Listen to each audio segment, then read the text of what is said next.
bisa-bisa ya asal-asalan aja mereka itu mengambil tindakan. Jadi kayaknya ini si Hamas ini memancing emosi. Jadi mudah-mudahan lah ini si Netanyahu ini bisa tidak terpancing lah. Dia bisa melihat lebih apa lah, lebih wise lah. Karena kalau melihat dari apa ya cerita-cerita atau sejarah-sejarah masa lalu dalam peperangan, memang ada yang hal-hal yang semacam begitu yang sengaja dibuat, dipancing, diprovokasi untuk memancing emosi.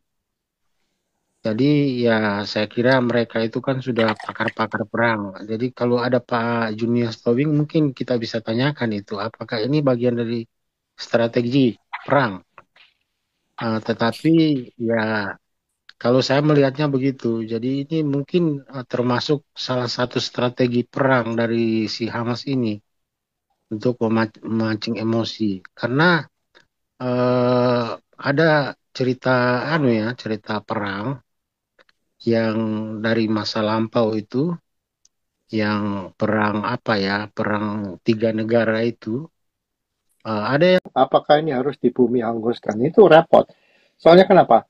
Setelah 4 mayat ini, ada lagi 6 orang yang bakalan dikeluarkan akhir minggu ini. Jadi gimana konklusinya? Jadi masih ada yang hidup yang mereka bisa temukan. Itu loh problemnya. Hmm.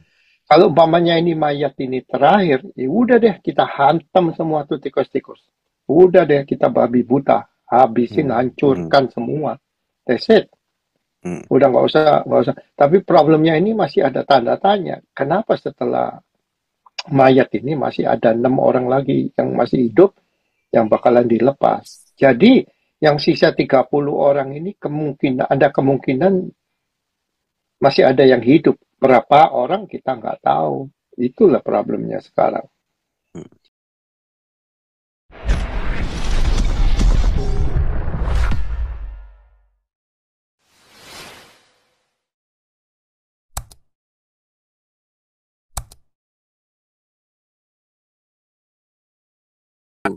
Bisa kembali ke laptop, ke biadaban Hamas. Oh ya, tadi karena Pak Paul menghadap, ya, ya memang itu Pak sudah memang dinamika kita sudah tahu Pak. Kebiadaban Hamas kan sudah kita selalu pandangan saya sederhana. Karena budayanya Islamnya ini, saya bilang budaya Islam Pak. Kemarin di Kongo, kalau baca berita kemarin di NBC itu, dia dia penggal 70 orang Kristen itu hidup-hidup. Kepalanya dipenggal Pak. 3 hari lalu. 3 hari lah buka NBC. Itu saya bilang Hamas di masalah di Hamas itu bukan persoalan tanah Pak. Mau cerita mana Pak? Coba nonton TV One kalau kita udah mau nonton bagaimana seorang tokoh-tokoh Indonesia itu yang pintar itu. Dia menghadapi Hamas ya dipakailah si tokoh-tokoh Islam ini garis keras. Itu kan sama aja. Saya bilang ulang kebudayaannya Islam ini. Anda mau putar ke kiri ke kanan Pak tetap sama. Itu kita harus blame-nya ini sumbernya. Kayak dokter-dokter kan tahu.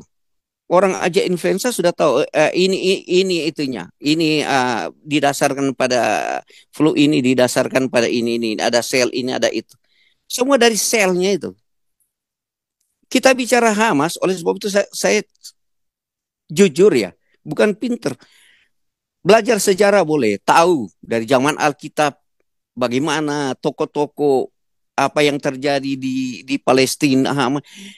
Tahu, kita urus, tapi cuma satu Pak, selnya itu, selnya itu, kalau selnya itu dicabut itu ya barangkali akan berubah.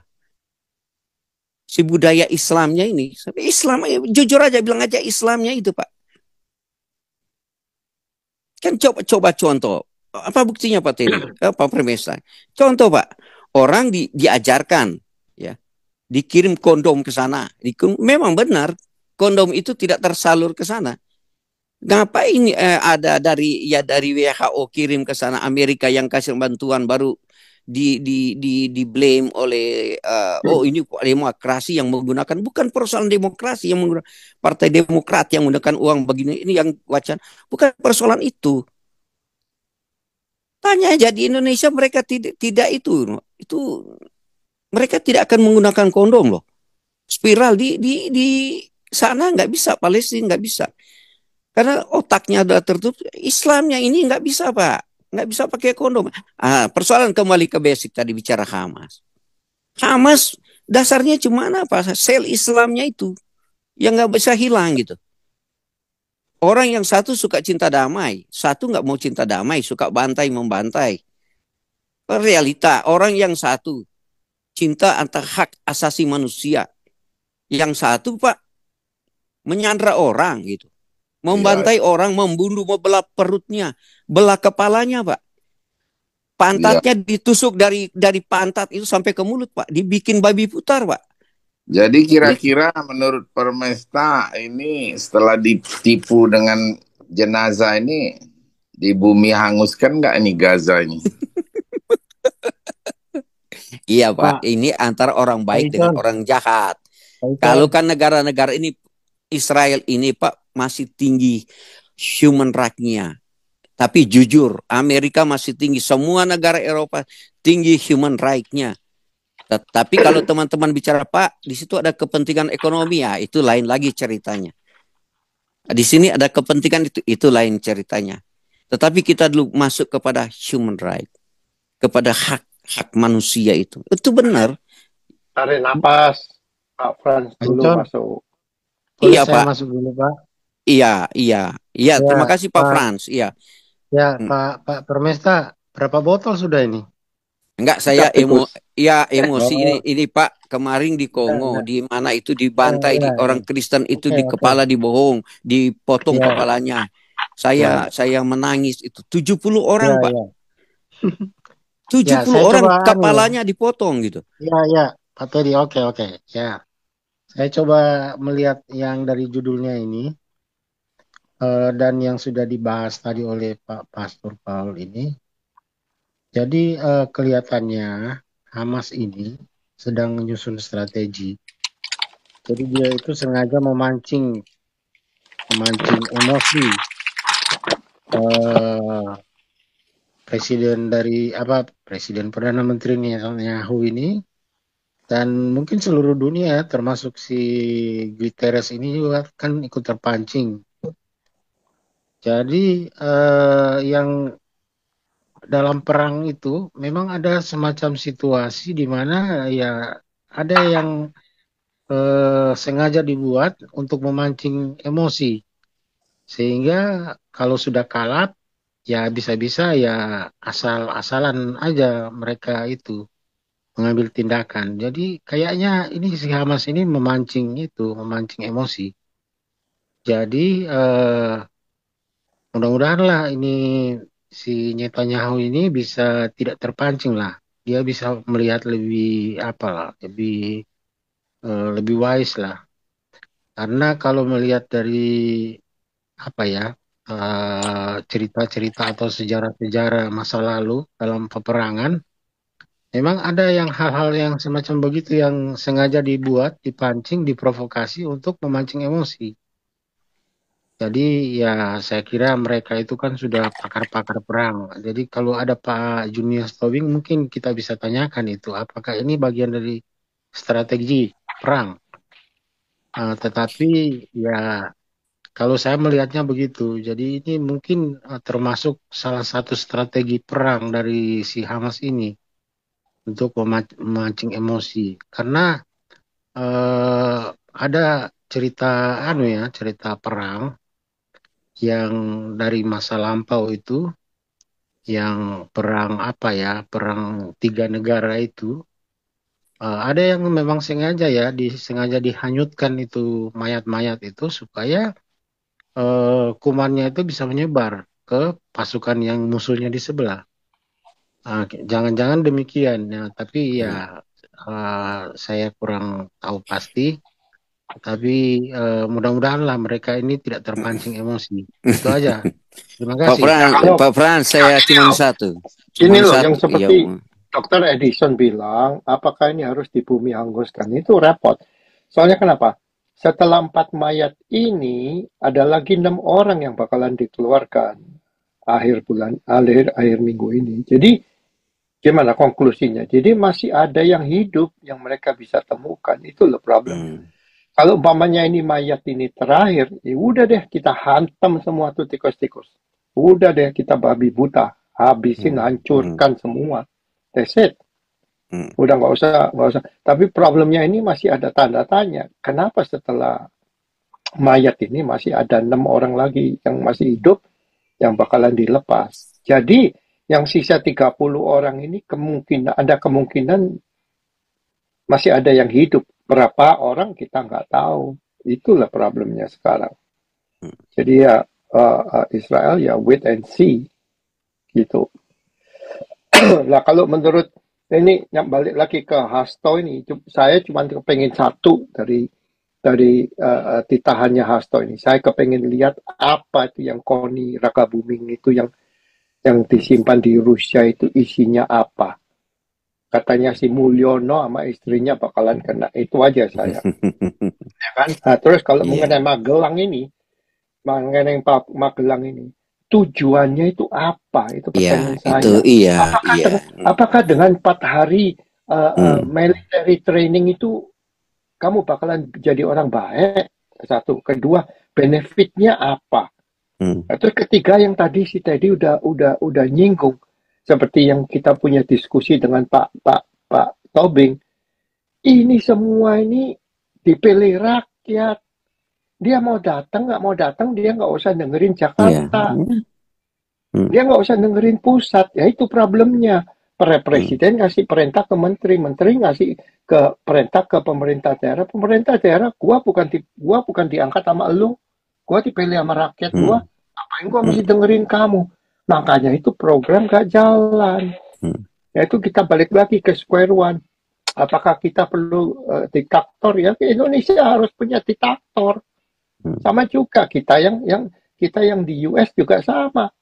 Presiden Trump ngomong apa, Gubernur Newsom di California nggak mau dengerin. Gue dipilih rakyat, kita California ini democratic state, nggak mau dengerin. Ngapain dengerin si Trump? Nah, itu mah sini juga sama. Ya jadi dengan Magelang ini maksa kepala daerah untuk ke Magelang gini, nggak bisa maksa. Kamu mereka nggak harus mendengarkan Jakarta.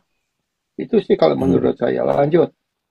Pak dokter ini saya kembali ke Pak Andi baru ke Pak Frans ya. Pak Andi memang benar ya, karena ini Prabowo kemarin kan kalau kita kembali kickback itu dia jadi angkat kemarin ketua partai Gerindra gitu.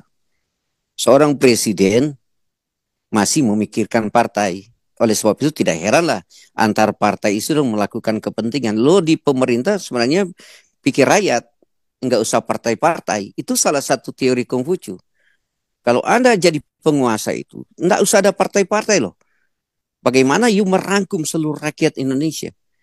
Ini saya bilang, tapi nggak usah bahas itu. Kembali ke Hamas, saya bilang tadi, Hamas itu orang seperti bangsa Israel ini, seperti negara Israel, orangnya sudah itu perangnya di jalan dengan logika, dengan rasional, bukan asumsi. Itu jeleknya.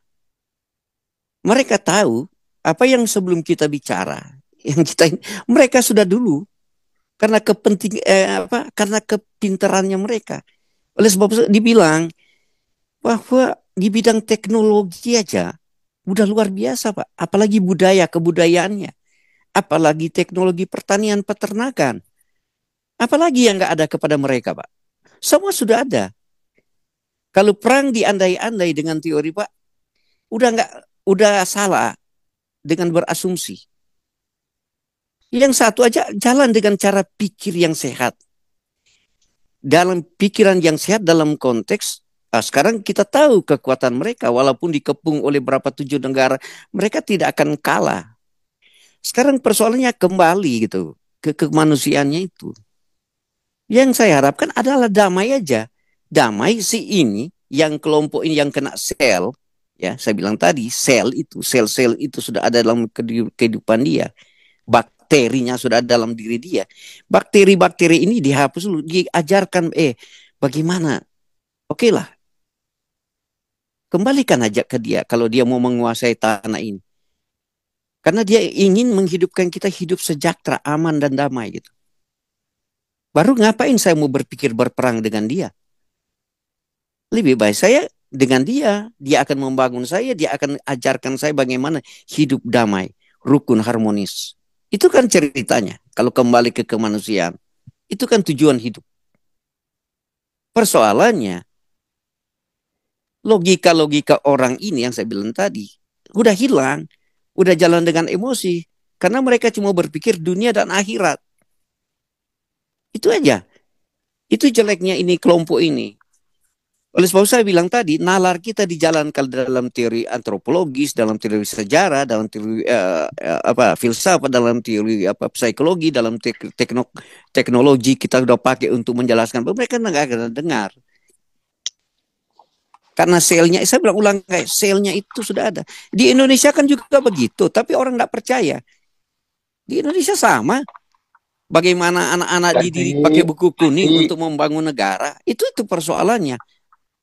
Jadi, gue udah kasih tahu kamu itu ngomong sama tembok. Di ajaran mereka itu nggak ada kata-kata kasih, nggak ada kata-kata cinta. Itu. Adanya kata-kata kebencian, saling membunuh, itu di buku mereka. Lu ngomong sama tembok. Kepercayaan mereka itu begitu. Mereka mau menghancurkan from the river to the sea, that's it. Jadi tujuannya mereka apa ya? Perang. Ada kesempatan nyerang, dia nyerang. Gitu kan.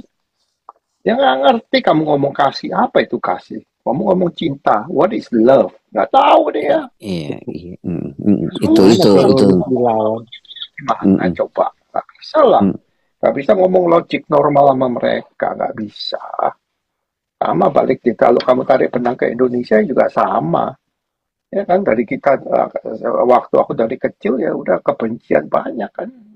Saya dipanggil Cina itu kan satu kebencian yang dalam hati mereka. Ya udah dari dulu ajarannya udah begitu, nggak bisa mencintai orang, nggak bisa mengasihi orang. Jadi lu mau apa? Gitu. Lanjut. Iya, benar Pak. Teman-teman di sini saya coba Anda nonton diskusi beberapa minggu lalu. Orang kala debat itu diakhiri orang-orang intelektual. Dia intelektual. Diakhiri dengan ciri membunuh. Saya membunuh kamu. Saya bilang, karena dasarnya dari situ, dokter. Dokter mungkin tahu basicnya dari situ, selnya dari situ gitu. Kalau argumentasi, kalau apa Pak, dia akan diakhiri dengan membunuh, bukan kasih. Tapi teman-teman sudah nonton itu, kita enggak sebut nama orang itu. Tapi ciri Cina begitu di negara kita gitu. Nah, sekarang jujur kita tadi bicara politik, kita digiring dengan media Indonesia. Sehingga kita orang yang baik di sini terbawa pikiran kita dalam konteks ini dia punya penyakit, bukan begitu. Secara holistik kita belajar gitu, satu keseluruhan supaya kita ini kita yang dimainkan oleh dunia ini kita. Walaupun kita tahu di dalam dunia ini ada dua, ada panas, ada dingin, ada baik, ada jahat, ada tinggi, ada rendah. Apalagi itu teori begitu ada, memang itu ada. Tapi kalau kita menjadi manusia mampu, saya bilang kita menonton itu dari atas, gitu. Apa terjadi gejolak sesama manusia, supaya kita dicerdaskan. Ya kalau kita terbawa dengan arus ya kita jadi korban gitu. Nah itu persoalannya, tergiring dengan begitu jadi korban. Di dunia politik apalagi kita bicara tadi Bapak bicara Hamas. Kan Pak Dokter lebih tahu, kalau Pak Paul lebih banyak lagi tahu. Antara negara ada Iran di situ, ada Irak, ada Syria, itu sudah tahu. Kemudian ada Mesir. Sekarang yang heboh bukan persoalan Hamas. Bagaimana diangkat ke permukaan Mesir akan menyerang Israel. Itu kan di beberapa berita di internasional bicara itu. Bukan lagi persoalan Hamas. Benar juga katakan, saya dukung juga kata Pak Frans tadi. Ya, ini akan eskalasi begitu. Apakah Mesir juga akan menyerang? Ternyata Mesir dituduh Israel menyumbang ke Iran. Turki menyumbang ke Iran, Iran menyumbang ke Turki, ketiga itu. Kemudian eskalasi kemarin bagaimana Erdogan ketemu dengan Presiden Indonesia Prabowo. Kenapa nggak pernah keangkat ke permukaan? Habis setelah dia pulang ke Indonesia, dia berkunjung ke Suriah, presiden baru di Syria. Adalah seorang pemberontak dari ISIS yang telah bertobat merubah, mereka itu kayak bunglon, merubah nama, tetapi selnya tetap itu, akan membantai orang gitu. Mereka mau merubah nama sama, di mana-mana sama gitu. Nah, kenapa nggak diangkat ke permukaan di Indonesia seorang Erdogan dari Turki berkunjung, dia berkunjung, apa rancangan itu? Ini persoalannya, ya kan, persoalannya di itu. Benar Pak Frans bilang ada kepentingan-kepentingan. Kalau kita juga sama mempelajari ada kepentingan negara-negara didaya itu, negara superpower itu mengadu dombakan ini supaya produksi senjata mereka jalan terus. Kemudian ada yang berkata, oh ini dipermainkan oleh 3 negara, Rusia, Cina dan Amerika.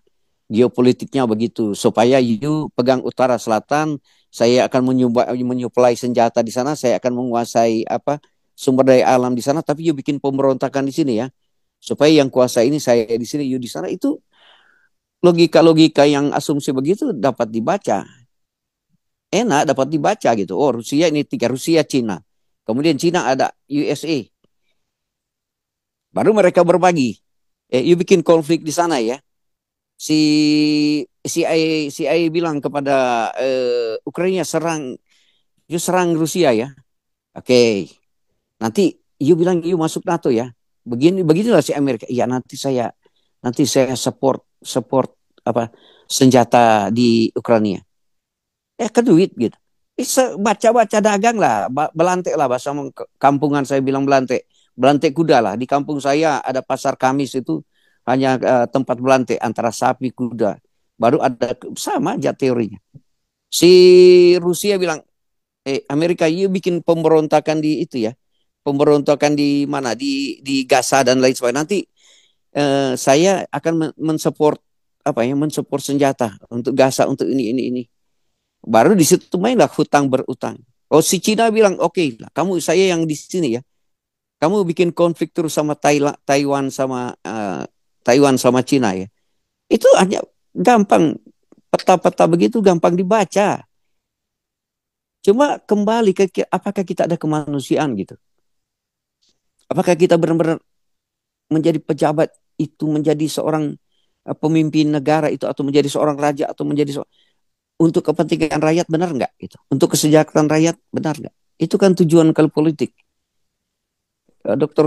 Sandayan bilang politik itu adalah bagaimana kemampuan Anda menjadi seorang pemerintah, mengelola sumber daya alam untuk kepentingan rakyat itu. Itu dia bilang politik. Bukan politik yang sekarang ini, mau mengambil kekuasaan untuk kepentingan pribadi yang di Indonesia. Bukan untuk kepentingan rakyat. Itu pun sudah ada Pak, dari zaman dulu. Si pejabat itu cuma mengambil. Sehingga muncullah, saya bilang, oligarki tertentu di negara kita yang menguasai sumber daya alam. Tapi kita tidak mau jujur gitu. Karena kita ini sudah terhanyut dengan apa yang kita dapat.